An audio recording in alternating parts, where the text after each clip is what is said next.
Kali ini kita bahas anime dengan karakter utama dingin, kuat, dan kejam. Sebagian besar dari mereka bersikap dingin karena pernah mengalami masa-masa sulit atau memiliki profesi berbahaya yang mengharuskannya untuk bersikap dingin dan kejam.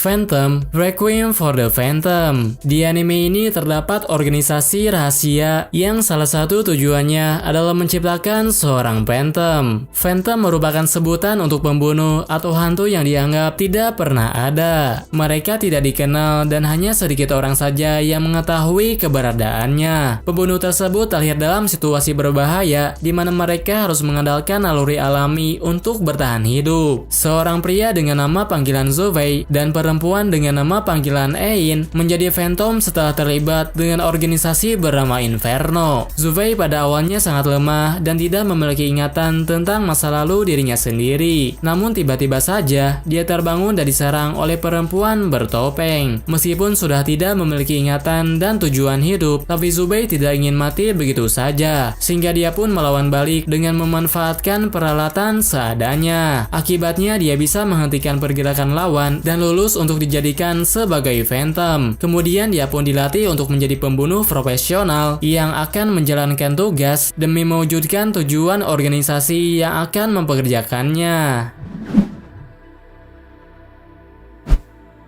Banana Fish berlatar di suatu kota di mana sebagian wilayah di kota tersebut dikuasai oleh sekelompok mafia. Seorang pria bernama Ash merupakan ketua dari geng jalanan yang berbisnis dengan mafia. Meskipun sering bersikap dingin, tapi dia berjanji tidak akan membunuh siapapun. Namun pada suatu ketika, dia membiarkan seseorang mati di hadapan dirinya sendiri. Selain itu, dia juga mendapatkan sebuah benda dari orang tersebut. Sebelum mati, orang itu mengatakan Banana Fish, suatu kata yang tidak asing bagi dirinya, karena Ash pernah mendengar kata-kata itu dari kakaknya sendiri. Kejadian yang dialaminya itu ternyata disebabkan oleh Dino, atau bos mafia yang cukup dekat dengannya. Dino mengincar benda yang diberikan kepadanya, tapi dia lebih memilih untuk menyembunyikannya. Akibatnya bos mafia itu memerintahkan bawahannya supaya Ash memberikan benda tersebut. Ketika berada di suatu tempat, Ash diserang oleh sekelompok orang. Pada awalnya mereka menyerang seperti perkelahian biasa, tapi tujuan sebenarnya adalah menculik orang yang berharga bagi dirinya untuk menjebak dia supaya datang ke tempat persembunyian mafia. Akibatnya meski sudah berjanji untuk tidak lagi membunuh, pada akhirnya Ash dihadapkan dengan pertarungan dan kembali menggunakan senjatanya untuk membunuh seseorang.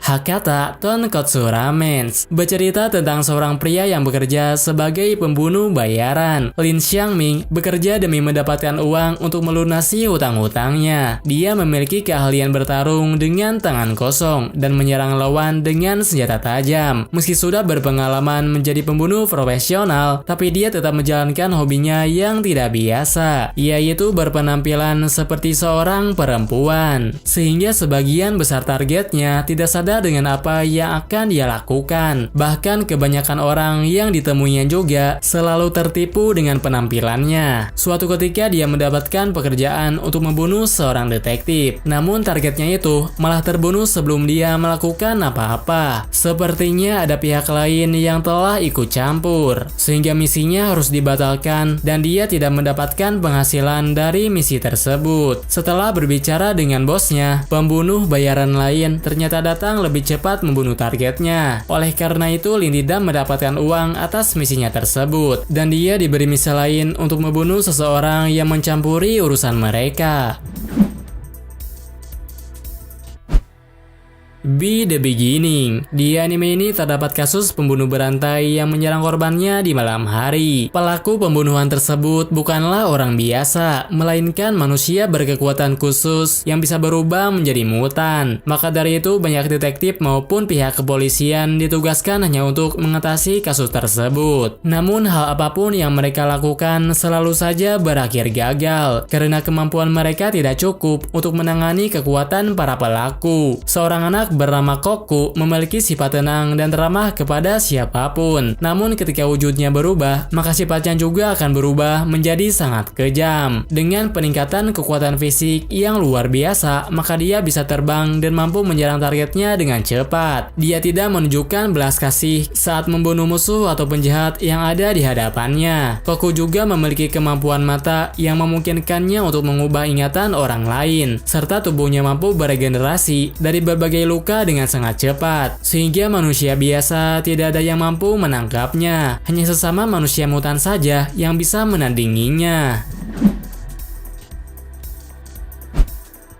Trickster diceritakan bahwa kematian adalah akhir dari kehidupan. Semua orang, bahkan segala sesuatu yang ada di dunia, pasti akan mengalaminya. Namun hal itu tidak berlaku untuk seorang pemuda bernama Kobayashi. Alasannya karena sejak awal dia memiliki tubuh yang kebal. Kobayashi tidak akan mati meskipun terjatuh dari ketinggian atau terkena benda tajam. Maka dari itu dia melakukan berbagai tindakan ekstrim hanya untuk percobaan bunuh diri. Namun semua usahanya tidak ada yang berhasil. Selain itu, karena tubuhnya terlindungi, Kobayashi tidak bisa membiarkan siapapun mendekatinya. Pada akhirnya dia selalu merasa kesepian dan merasa ingin mengakhiri hidupnya sendiri. Sementara itu, seorang pemuda bernama Nasaki selalu bersemangat menjalankan tugas sebagai detektif. Dia mahir dalam pertarungan fisik sehingga mampu menyelamatkan seseorang dan menghentikan aksi kejahatan. Pada suatu ketika mereka bertemu di dalam bangunan tua. Namun tiba-tiba saja Kobayashi melompat dan berlari menjauhinya. Namun Hanasaki selalu saja mendekatinya untuk mengajaknya bergabung dalam klub detektif pemuda. Dia juga berkata akan memenuhi keinginannya dan berjanji bahwa suatu saat akan membunuh Hanasaki.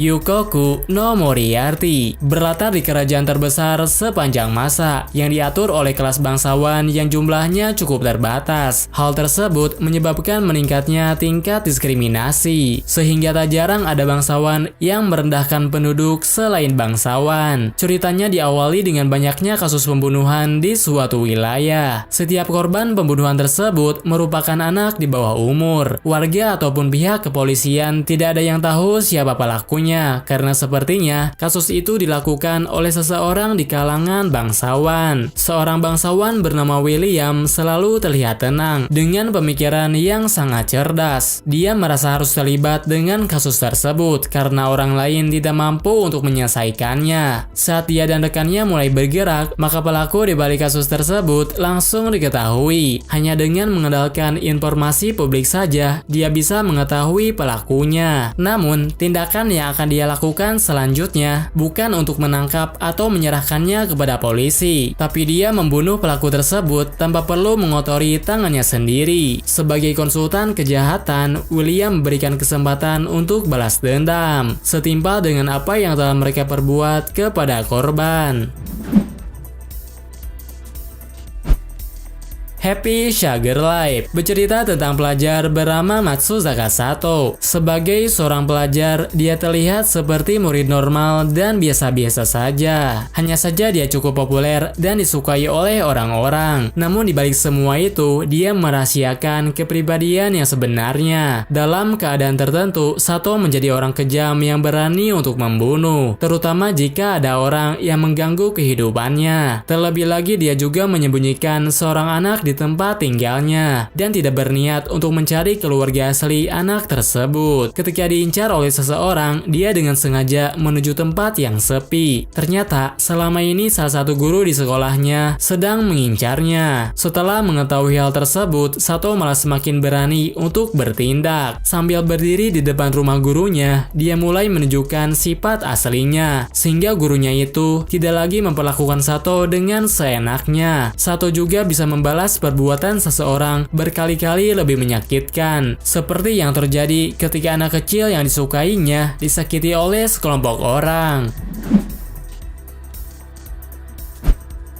Golden Kamuy. Seorang tentara bernama Sugimoto Saichi dikenal sebagai tentara abadi karena ketika berada di medan perang, dia bertarung seperti iblis. Hal itu menyebabkan dirinya sering terluka parah, bahkan hingga nyaris sekarat. Namun keesokan harinya, dia bangun dan bisa bergerak kembali. Kabarnya senapan otomatis bahkan meriam tidak bisa membunuhnya. Kemudian setelah peperangan berakhir, dia memutuskan untuk mendulang emas demi mendapatkan uang untuk membantu keluarga temannya yang tewas di medan perang. Pada saat itu dia juga mendapatkan cerita tentang keberadaan emas yang berlimpah. Kabarnya, seorang tahanan merahasiakan emas dan membuat tahanan lain ditato untuk dijadikan petunjuk lokasi emas tersebut. Pada awalnya dia tidak percaya dengan cerita tersebut, tapi tak lama kemudian orang yang menceritakannya ditemukan tewas diserang beruang dan terlihat banyak tato pada tubuhnya. Sugimoto pun membawanya pergi, sehingga dia diserang oleh beruang yang memakan orang tersebut. Tapi untungnya ada seseorang yang menyelamatkannya. Dia adalah perempuan bernama Asripa, yang ternyata memiliki hubungan dengan emas yang sedang dia cari. Sejak saat itu, mereka berdua bekerja sama untuk menemukan emas yang ada di dalam cerita tersebut. 91 Days. Seorang pria bernama Angelo mempunyai masa lalu yang menyedihkan di mana dia melihat semua anggota keluarganya dibunuh oleh sekelompok orang. Akibatnya dia harus menjalani kehidupan yang cukup sulit sehingga perlahan menyebabkan sifatnya berubah menjadi dingin. Setelah menghilang selama bertahun-tahun, dia kembali ke tempat temannya yang bernama Corteo. Pada saat itu dia berencana menjual bir buatan temannya demi mendekati mafia yang telah membunuh keluarganya. Namun rencananya tidak berjalan lancar karena ada yang mengincar mafia yang bernama Nero Vanetti. Karena tidak ada yang mengaku dan temannya dijadikan sandera, maka Angelo mengaku sebagai orang yang mereka cari. Kemudian dia mulai menyerangnya ketika mafia itu mulai lengah. Corteo kemudian merencanakan sesuatu yang brilian, yaitu menyerang dengan benda yang mudah terbakar. Berkat itu mereka bisa kabur dari kejadian tersebut, sedangkan Angelo bisa bergabung dengan kelompok mafia yang dia incar. Tak lama setelah itu, dia pun dapat mewujudkan tujuan utamanya, yaitu membalas perbuatan mereka yang telah membunuh keluarganya.